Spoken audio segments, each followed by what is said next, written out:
Hello guys, welcome to crack M YouTube channel. Friends, आज आम 24 April 2021 important current affairs related facts को discussion करवा।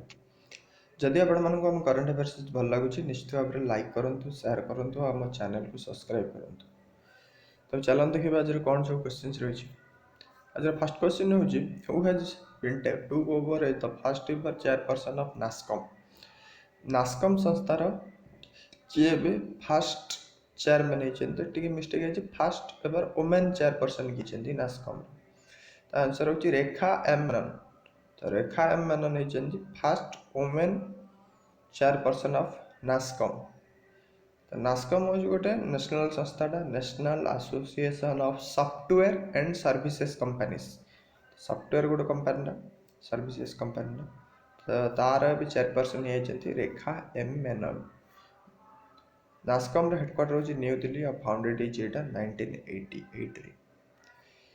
तो Rekha M Menon तार चेयरपर्सन होती जी कि पूर्वर कौन थे ना एसेंच्योर कहीकि गोटे अच्छे डिजिटल मार्केटिंग कंपानीटा, इंटरनेशनल कंपानीटा। तो तार जो इंडिया रे जो ब्रांचटा अच्छी तो तार हेड अच्छा एसेंचर इंडिया हेड चेयरपर्सन रेखा एम मेनन थिले। तांके नास्कम को पलि चेयरपर्सन भाव में। पूर्व जो नास्कम कथा देखा तो नास्कम प्रेसिडेंट रही यूबी प्रवीण राव। तांको एबे रिप्लेस करिए रेखा एम मेनन। और नास्कम वर्तमान भाइस चेयरपर्सन होती कृष्णन रामानुजम।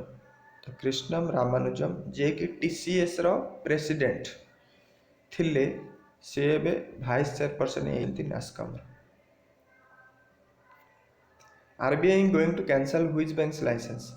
रिसेंटली आरबीआई कौन कर गोटे नोटिस पठे गोटे बैंक ता लाइसेंस कैंसल हम बोली। कारण आरबीआई गोटे रूल अच्छी जहाँ बदल कौन हम ना तार जो मिनिमम बैलेंस रहा कथा आसेट्रे, आसेट जी रहा कथा से न रही तार किसी फ्रॉड केस देखागले तार आसेट कमिज, आसेट कमिला लाइसेंस कैंसल हो जाऊँगी।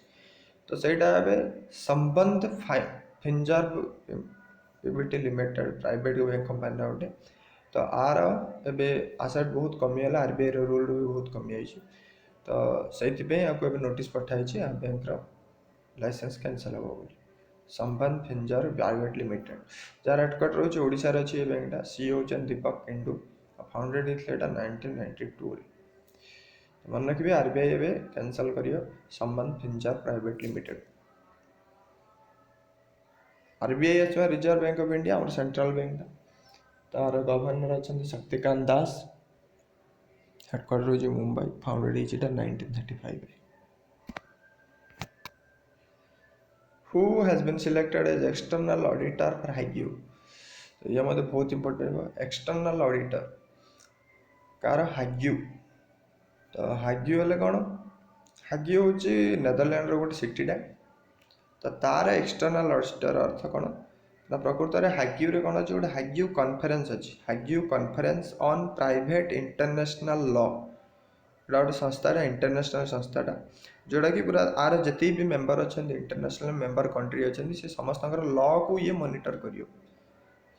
तो इंटरनेशनल लॉ मॉनिटर करियो ये जोटा कौन Hague conference on private international law HCCHL कहूँ। तो आर बर्तमान एक्सटर्नल ऑडिटर होती GC मुर्मू अर्थात गिरीश चंद्र मुर्मू। तो सी अच्छा बर्तमान India controller and auditor general अर्थात CAG जो कहूँ से पोस्ट थे गिरीश चंद्र मुर्मू। तांको एबे हाइग्यूरो हाइग्यू जो इंटरनेशनल कॉन्फ्रेंस अच्छी तार एक्सटर्नल ऑडिटर भाव सिलेक्टेड कराई 3 वर्ष सिलेक्टेड कराई। और मुख्यतः जो हाइग्यूरो को क्षेत्र सिलेक्ट कराई ना state practice of the organisation for the prohibition of chemical weapons. तो केमिकल जो वेपन तैयारी कराऊँचे जोटा कि बहुत मारात्मक रोचे। तो तार प्रोहिबिशन करा सब देश मान जो लॉ हम से तो से क्षेत्र में एक्सटर्नल ऑडिटर भाव काम करिए। तो हाइग्यू कॉन्फ्रेंस आसी तो विषय कि जानता Hague conference on private education international law. तो हाइग्यू कही आपको नेदरलैंड हूँ गोटे सहरटा। तो सहीटा क्या अच्छी तार फाउंडेड होता 1893 रे और सेक्रेटरी जनरल अच्छा क्रिस्टो बेर्नास्कोनी।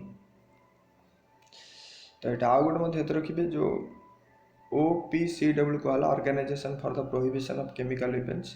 तो तार मेंबर आगुरी थिला इंडिया आबे फर्दर पुणी इंडिया 2 वर्ष अधिक टर्म आउ थे तार मेंबर रही सिलेक्ट कराई जे कि एशिया ग्रुप को रिप्रेजेंट करियो India. Who hosted the leader summit on climate. तो क्लाइमेट लीडर समिट गोटे होता है रिसेंटली, तो सेटा को होस्ट किए होस्ट कर अमेरिकार US प्रेसिडेंट जो बिडेन। आमर इंडिया तरफ पीएम मोदी प्रैक्टिस करते समिटा 2 दिन धरी 22-23 एप्रिल भर्चुआली। तो ये समिटा मुख्यतः कराई कहीं जो पेरिस एग्रीमेंट होता तार 5th एनिवर्सरी 2021। तो सहीटा आगु को आउ गोटे समिट हम जो यूएन क्लाइमेट चेंज होची कॉन्फ्रेंस COP26 कहूँ UNA climate change conference COP26 सेटा नवेम्बर 2021 हम ग्लासगो रे। तो से एबटू गोटे खाली कोइंसिडेंस गोटे समिट भाव अर्थ आगु कौन कौन हम से जो टार्गेट रखाई से टार्गेट के अचीव कौन तो सहीटा करने केवल ये समिटा एवं कराई भर्चुआली कराई जोटा होस्ट करते जय बिडेन। आर थीम रखाई जे आर कलेक्टिव स्प्रिंट टू 2030 यहाँ रखाई आर थीम। तो ये मन रखते COP26 कोटा हम ना ग्लासगो रे हम। ग्लासगो हूँ स्कॉटलैंड रोड सहरटा तो सहीटा हम आउ नवेम्बर 2021 हम। What is the GDP of India for financial year 22 projected by S&P। तो S&P जो रेटिंग एजेंसी अच्छी तो ता अनुसार इंडिया रो GDP केते रहइबो फाइनेंशियल ईयर 2022 पे अर्थात 2021-22 जोड़ा आरंभ हला तारे इंडिया रो रेटिंग केते रहइबो बोली कहै S&P केते रहइबो बोली कहै। तो से कहै जे 11% रहइबो बोली कहै 11% रहइबो इंडिया रो GDP। ता सहित से कही जोड़ा कि अब सरला आर्थिक वर्ष 2021 जोड़ा सरला तो ताइने इंडिया GDP कंट्राक्ट हम 8% अर्थात कमी 8% कोरोना जब सेमती आउ गोटे इंपोर्टाट रही फिच रेटिंग सब इंपोर्टाट रोचे आर GDP। तो सी कही इंडिया फाइनेंशियल ईयर 2020 2021-22 रही 12.8% रही ता पर वर्ष अर्थात 2022-23 कहीदे 5.8% रही। वर्तमान जोटा सरला 2020-21 कहीदे -7.5% रही अर्थात 7.5% कंट्राक्ट हम कमी जो। तो फिच रेटिंग जानती गोटे इंटरनेशनल एजेंसी तार इंडिया रे ब्रांच अच्छी से S&P जो होची इंटरनेशनल न्यूयॉर्क रे जे अच्छी। Which day is observed as world book and copyright day. तो world book and copyright day भाभी केम दिन पालन करा होची त आंसर होची April 23। April 23 तो यहाँ को international day of the book बा वर्ल्ड बुक डे कहूँ। तो यहाँ मुख्यतः पालन करा लिटरेचर रीडिंग राइटिंग ए सब को प्रमोट करने सहित यहाँ गोटे आहरी मानने भल टे फेमस करने वेल नोन करने ये गोटे प्रत वर्ष कौन ना कौन वर्ल्ड सहरटा गोटे वर्ल्ड बुक कैपिटल भाव घोषणा कराऊँच। तो ये वर्ष वर्ल्ड कैपिटल भाव घोषणा कराई 2021 तब्लिस जर्जिया जर्जियार तब्लिस सहर को वर्ल्ड कैपिटल भाव घोषणा कराई। तो आहरी इंपोर्टाट हूँ April 23 को आहरी पालन कराऊँच UN English language day and UN Spanish language day को पालन कराऊँच। रिसेंटली पद्मा अवार्डी मौलाना वाहिदुद्दीन पास रहे हु वाज ही। तो मौलाना वाहिदुद्दीन जे कि रिसेंटली मृत्युवरण कले से जड़े इंडिया फेमस इस्लामिक स्कोलार थे स्पिरिचुअल लीडर थे जो आध्यात्मिक ता सहित जड़े अथर थे से 200 रु अधिक बुक लिखि सारी और से बहुत माने फेमस होती कारण से जो कमेंट्री से लिखुले कुरान रो जो अच्छी इस्लाम मान कुरान तो तार कमेंट्री सब लिखुले इंग्लिश हिंदी आउ उर्दू रे से बहुत ही से फेमस आवार्ड दिया पद्म विभूषण दिया रिसेंटली दिया जो 2021 अनाउंस है तारे पद्म विभूषण दिया आ पद्म भूषण दिया 2000 राजीव गांधी नेशनल सद्भावना अवार्ड दिया 2009 मसीह। When will COVID-19 vaccine registration begin for everyone above 18 years? तो ये मत इम्पोर्टाट है। रिसेंटली सेंट्रल गवर्नमेंट डिक्लेयर कले 18 इयर्स रु एबव समस्त वैक्सीन दिया जाव। तो सेटार रेजिस्ट्रेशन केवल आरंभ हो, तो रेजिस्ट्रेशन आरंभ हो एप्रिल 28 एप्रिल 28 रु ताप रेजिस्ट्रेशन आरंभ हो। रेजिस्ट्रेशन आप केमी करेंगे ऑनलाइन माध्यम गोटे कोइन वाप अच्छी कोइन आप जोटा कि जनवरी ही पीएम मोदी तरफ अनाउंस कराइला लॉन्च है बोली। तो सेठे से आप जरिए आप डाउनलोड करी रेजिस्ट्रेशन करेंगे। तो यहाँ हम आमर पूर्वर आमर फेज हिसाब से वैक्सीन दिया होता जनवरी 16 फर्स्ट फेज होता, मार्च 1 रे सेकेंड फेज होता, तापर एप्रिल 1 आरंभ होता थर्ड फेज जोटा चली। तो यहाँ सरलापर कहुई मे मस दिहब बोली 18 इयर्स एबव।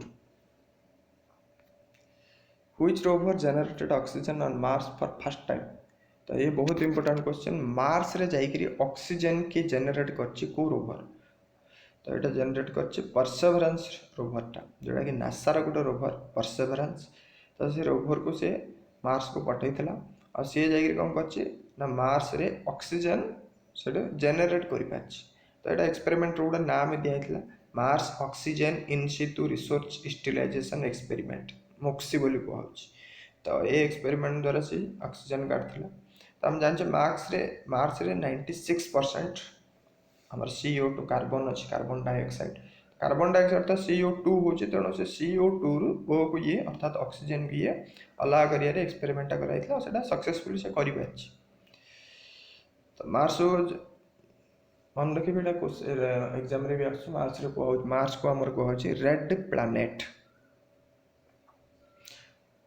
तो ये जो परसेवरेंस कहूँ तो यहाँ प्रकृत गोटे रोबोटा 6 व्हील्ड रोबोट। तो सहीटा ही मार्स रे जाइए ऑक्सीजन कर। Recently Idriss Deby one of the Africa's longest serving leader passed away. He was the president of which nation? तो इड्रिस देबे ये रिसेंटली मृत्युवरण कर कि आफ्रिकार गोटे कंट्री बिलोंग कर लॉन्गेस्ट सर्विंग लीडर ये। तो क्यों देश ये प्रेसिडेंट थे? तो आंसर हो छाड़ जे कि गोटे आफ्रिकार सेंट्रल आफ्रिकार कंट्रीटा तार जी गोटे लॉन्गेस्ट सर्विंग थे लीडर प्रेसिडेंट थे। तो इड्रिस देबे सी रिसेंटली मृत्युवरण कले। सी प्रथम थर पर छाड़ रे इलेक्शन जीते 1996 रे, तापर 2001 रे जीतिले। तो 2टा टर्म होगा पुणी आउ थे 2006 जीतिले, 2016 जीतिले और 2021 जीतिले। पर्यंत मत सी प्रेसिडेंट थे। किंतु एबे कौन से लोक मान कौन गोटे एमती रेबेलियन टाइप रोट जाकि संग्राम लड़ला आड़ू से आघात होगा, आघात हो सी मरीगले। छाड़ कैपिटल हूँ जामेना, करेन्सी हूँ फ्रांक। फ्रेंड्स आज ये पुणी देखा आगामी वीडियो। जदि आपको वीडियो भल लगे do like share and subscribe.